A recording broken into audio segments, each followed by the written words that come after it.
Start करते हैं 7th class chapter 1 nutrition in plant से, जिसका हम लोग पढ़ेंगे पार्ट 2।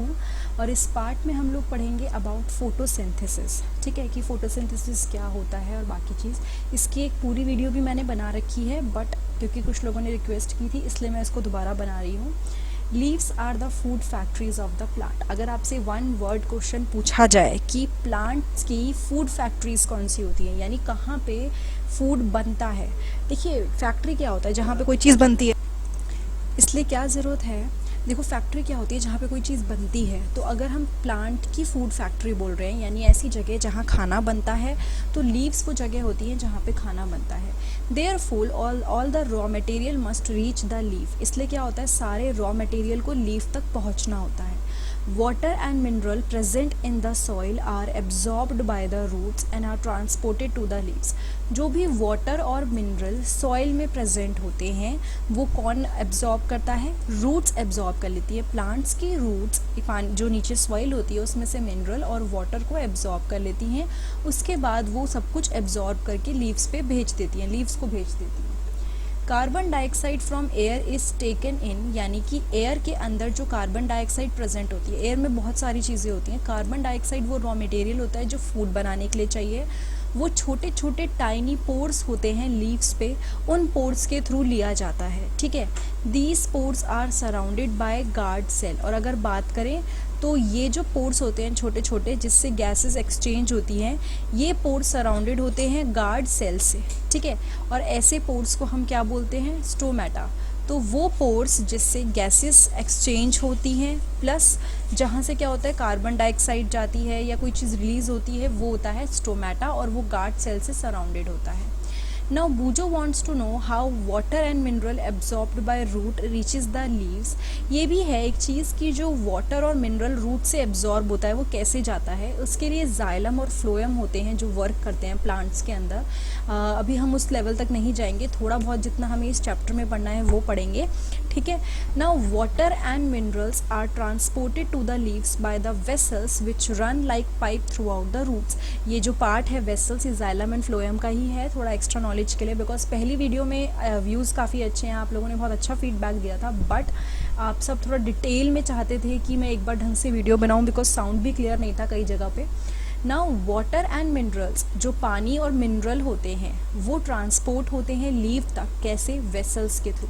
ठीक है, जैसे पाइप देखा है आपने, अगर आप एक स्ट्रॉ को सक करते हो तो क्या होता है, नीचे से पानी ऊपर चला जाता है। तो सेम वे में क्या होता है, रूट से प्रॉपर पानी लीव्स तक चला जाता है। सेम वे में जो मिनरल वगैरह होते हैं वो भी चले जाते हैं। They form a continuous path और passage for the nutrients to reach the leave. एक कंटिन्यूस पाथ बनता है, एक कंटिन्यूस पैसेज बनता है, जिसके थ्रू क्या होता है, न्यूट्रिएंट्स लीव तक पहुँचते हैं। ठीक है, जो भी चीज़ें हैं, B it water B it mineral, वो सब लीव तक पहुंचती हैं। इनको हम बोलते हैं vessels. You will learn more about transport of material in plant in chapter 11th chapter में ये डिटेल में है, वो भी मैंने कवर किया है, आप नीचे डिस्क्रिप्शन बॉक्स में देख सकते हैं, वहाँ पे भी आपको मिल जाएगा। Now Paheli wants to know what is so special about the leaves that they can synthesize food but other parts of the plant cannot. यानी पहेली को अब ये जानना है कि ऐसा क्या स्पेशल होता है लीव्स में कि वो खाना बना सकती हैं बट प्लांट्स नहीं बना सकते। इसका आंसर है दे हैव क्लोरोफिल।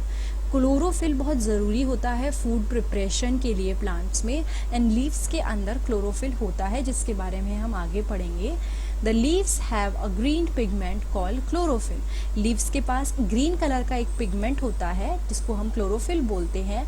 अब ये क्लोरोफिल क्या करता है, जो सनलाइट एनर्जी होती है उसको कैप्चर करता है, उसको पकड़ता है।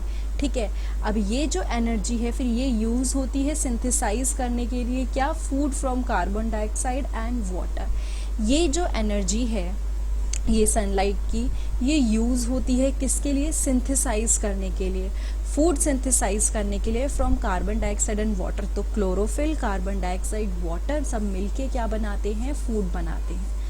नाउ अब एक और चीज़ जो हम समझेंगे कि इस पूरे प्रोसेस को फोटोसिंथेसिस क्यों बोलते हैं, because this happens, they take place in presence of sunlight. क्योंकि सनलाइट की प्रेजेंस में ये होता है तो इसको हम क्या बोलते हैं? Photosynthesis. Now so we find that chlorophyll, sunlight, carbon dioxide and water, ये सारी चीज़ें जो लिखी हैं इन सब की हमें ज़रूरत होती है फोटोसिंथेसिस प्रोसेस के लिए। फोटोसिंथेसिस कौन सा प्रोसेस होता है? जिससे प्लांट्स अपना खाना प्रिपेयर करते हैं। फोटो क्यों बोलते हैं? क्योंकि सनलाइट की प्रेजेंस में होता है। ये अर्थ में एक बहुत ही यूनिक प्रोसेस है। जो सोलर एनर्जी होती है, लीव्स उसको कैप्चर कर लेती हैं और उसको स्टोर कर लेती हैं प्लांट्स में फूड की फॉर्म में। ठीक है, अब ऐसा नहीं है कि जो भी बना वो सब एक बार में यूज़ हो गया, वो स्टोर हो जाता है, फिर धीरे धीरे यूज़ होता रहता है। Thus, sun is the ultimate source of energy for all living organism। तो हम अगर देखें तो हमें जो एक्चुअली एनर्जी आ रही है वो सन से आ रही है, बिकॉज अगर सन नहीं होगा तो प्लांट्स कैसे अपना खाना बनाएंगे? तो अल्टीमेट सोर्स ऑफ एनर्जी जो है वो क्या है? वो सन है। नाउ क्या आप अपनी लाइफ इमेजिन कर सकते हो बिना फोटोसिंथेसिस के? इसको आगे बढ़ाने से पहले ऊपर का एक पैराग्राफ है जो मैं पढ़ूंगी।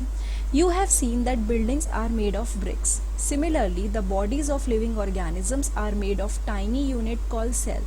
आपने बिल्डिंग्स देखी होंगी, बड़ी बड़ी छोटे छोटे ब्रिक्स से बनती हैं वो। ठीक है, तो कोई भी लिविंग ऑर्गेनिजम्स है उनकी बॉडी किससे बनती है? सेल से बनती है, छोटी छोटी यूनिट से बनती है जिनको हम बोलते हैं cell.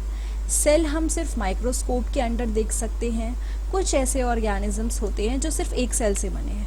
The cell is enclosed by a thin outer boundary called the cell membrane. जो सेल है वो कैसे कवर्ड होती है? उसके बाहर एक आउटर बाउंड्री होती है जिसको हम सेल मेम्ब्रेन बोलते हैं।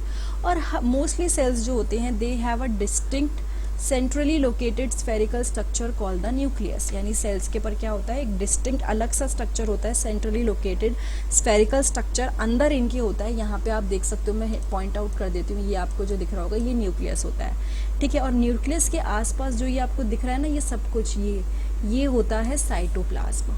ठीक है, इसके बारे में डिटेल में पढ़ोगे आप लोग, 8th में पढ़ोगे। अभी जितना इसमें हमें पढ़ना है वही पढ़ेंगे। In the absence of photosynthesis there would not be any food. अगर फोटोसिंथेसिस नहीं हुआ, ठीक है, तो खाना बनेगा? नहीं बनेगा। The survival of almost all living organism directly और indirectly depend upon the food made by the plants. तो एट द एंड कोई भी लिविंग ऑर्गेनिज्म हो उसका सर्वाइवल डिपेंड करता है जो खाना प्लांट बना रहा है। आप कहोगे टाइगर को क्या ज़रूरत है? वो तो प्लांट पे डिपेंडेंट ही नहीं है। अगर टाइगर को डियर खाना है तो डियर क्या खाएगा? डियर तो प्लांट्स ही खाएगा ना। वो प्लांट्स से जो खाना एनर्जी वो बनाएंगे, जो प्लांट्स अपना खाना खुद बना के सर्वाइव करेंगे, वही तो वो खाएगा।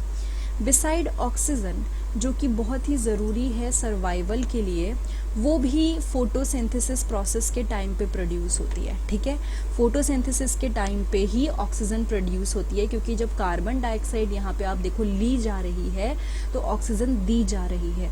तो अगर ये फोटोसिंथेसिस नहीं हुआ तो भाई ऑक्सीजन तो मिलना मुश्किल है। ठीक है, इन the absence of photosynthesis life would be impossible on the earth. और ऑब्वियसली बात है, अगर फोटोसिंथेसिस नहीं हुआ तो लाइफ भी नहीं होगी। ठीक है, फोटोसिंथेसिस के टाइम पे chlorophyll containing cells of leaves in the presence of sunlight use carbon dioxide and water to synthesise carbohydrate. इसको समझ लेते हैं। जब फोटोसिंथेसिस प्रोसेस होता है, ठीक है, क्लोरोफिल, ऐसी लीव्स जिसके अंदर क्लोरोफिल है, सनलाइट की प्रेजेंस में कार्बन डाइऑक्साइड और वाटर को यूज़ करके वो कार्बोहाइड्रेट सिंथेसाइज करते हैं। इस प्रोसेस को एक इक्वेशन से हम समझा सकते हैं।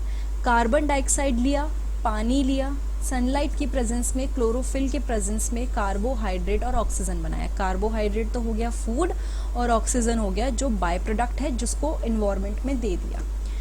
अब आप क्लोरोफिल भी देख लीजिए एक बार। लीफ के अंदर ये स्ट्रक्चर दिखा रखा है। ठीक है, स्टोमेटल ओपनिंग है जिसमें से क्या होता है? गैसियस एक्सचेंज होता है। इसके आसपास आप ये देख रहे हो ना, ऐसा स्ट्रक्चर है। सी, इधर सी दिख रहा है, इधर डी का आधा डी दिख रहा है। मैं एक बार हाईलाइट कर देती हूँ ताकि क्लियरली दिखे। ये स्ट्रक्चर क्या है? गार्ड सेल है। Stoma, guard cell. ठीक है, अभी के लिए इतना ही समझिए। दूसरी चीज़, ये इक्वेशन आपको पता होनी चाहिए, इट्स इम्पॉर्टेंट। ऐसा नहीं है कि पेपर की वजह से, ये आप आगे जितना भी साइंस पढ़ोगे सब में ये चीज़ रिपीट होगी, तो रटना नहीं है, बस समझना है क्या यूज़ किया, क्या वापस दिया, सब कुछ वही चीज़। फोटोसिंथेसिस ये डायग्राम दिखा रहा है। लीफ में क्लोरोफिल है, नीचे से वाटर और मिनरल लिया, यहाँ से लाइट एनर्जी ली, कार्बन डाइऑक्साइड लिया और ऑक्सीजन रिलीज कर दिया। अब एक और चीज़, during the process oxygen is released, the presence of starch in leaf indicate the occurrence of photosynthesis. अब एक और चीज़, जब प्रोसेस हो रहा होता है ये, ऑक्सीजन रिलीज होती है, और स्टार्च की प्रेजेंस अगर होती है तो वो ये दिखा रही है कि फोटोसिंथेसिस हुआ है, क्योंकि स्टार्च कार्बोहाइड्रेट होता है। जो यहाँ पे कार्बोहाइड्रेट आपका बना था ना, मैं हाईलाइट कर देती हूँ, ये कार्बोहाइड्रेट जो बना था, इसी कार्बोहाइड्रेट की बात यहाँ पे हो रही है, ठीक है। तो अगर कहीं पे भी स्टार्च टेस्ट के लिए आयोडीन यूज़ करते हैं, आयोडीन डाल के देखते हैं, अगर वो bluish kind of structure convert मतलब ब्लूइश हो जाए थोड़ा सा, तो मतलब स्टार्च है। लीव्स के अंदर भी स्टार्च टेस्ट होता है, ठीक है। अब एक और चीज़, Pujo has observed some plants with deep red, violet or brown leaves. He wants to know whether these leaves also carry out photosynthesis. पूजो ने क्या देखा कि और भी तरह की लीव्स हैं अलग अलग कलर की, तो वो ये जानना चाहता है कि ये अलग अलग कलर की लीव्स जो ग्रीन कलर की नहीं है ज़्यादा, बाकी कलर्स की है, क्या वहाँ पे फोटोसिंथेसिस होता है। उन लीव्स के अंदर और पिगमेंट्स होते हैं जो कि ग्रीन पिगमेंट को मास्क कर लेते हैं, कवर कर लेते हैं, but that does not mean कि इसके अंदर फोटोसिंथेसिस नहीं होता। उसके अंदर होता है, जो पार्ट बचे हुए होते हैं वहाँ होता है, बट यहाँ पे पिगमेंट से मास्क हो जाता है। एक और चीज़, beside leaves photosynthesis green part of the plants में और ग्रीन स्टेम्स और ग्रीन ब्रांचेस में भी होता है। The desert plants have scale और spine like leave to reduce loss of water by transpiration, यानी कि डेजर्ट प्लांट्स के अंदर स्केल होते हैं या स्पाइन लाइक लीव्स होती हैं। स्पाइन मतलब कांटे जैसे, ताकि पानी का लॉस ना हो। ऑलरेडी डेजर्ट पे पानी कम है, अगर पानी ज़्यादा लॉस होगा बाय ट्रांसपिरेशन से तो पानी तो बचेगा ही नहीं। These plants have green stem which carry out photosynthesis. In plants के पास क्या होता है, ग्रीन स्टेम्स होती हैं जिसके थ्रू फोटोसिंथेसिस हो जाता है। तो ये एक एग्जाम्पल दिया, अगर आपसे कोई पूछे तो क्या सिर्फ ग्रीन लीव्स में ही फोटोसिंथेसिस होता है, तो आप बोलोगे नहीं, कुछ प्लांट्स के अंदर, स्टेम्स के अंदर भी फोटोसिंथेसिस होता है। अब उसका एग्जाम्पल है एक डेजर्ट प्लांट जिसकी लीव्स प्रॉपर स्पाइन है, तो वहाँ पे क्या होगा, स्टेम से फोटोसिंथेसिस हो पाएगा। Take 2 potted plants of the same kind. 2 potted plants लेने हैं जिसमें प्लांट्स हैं। Keep one in the dark for 72 hours and other in sunlight. एक प्लांट को आपने डार्क में, अंधेरे में रखा 72 आवर्स मतलब 3 दिन के लिए, और दूसरे को आपने सनलाइट में रखा, ठीक है, धूप में। अब आप आयोडीन टेस्ट परफॉर्म करोगे with leaves of plant as you did in class 6 में भी हमने किया था, बट अभी आपको नॉर्मली बताती हूँ। आयोडीन टेस्ट से स्टार्च का पता चल जाता है। अपने रिजल्ट्स को रिकॉर्ड करो और उसके बाद leave the pot which was earlier kept in the dark in the sunlight for 3 to 4 days।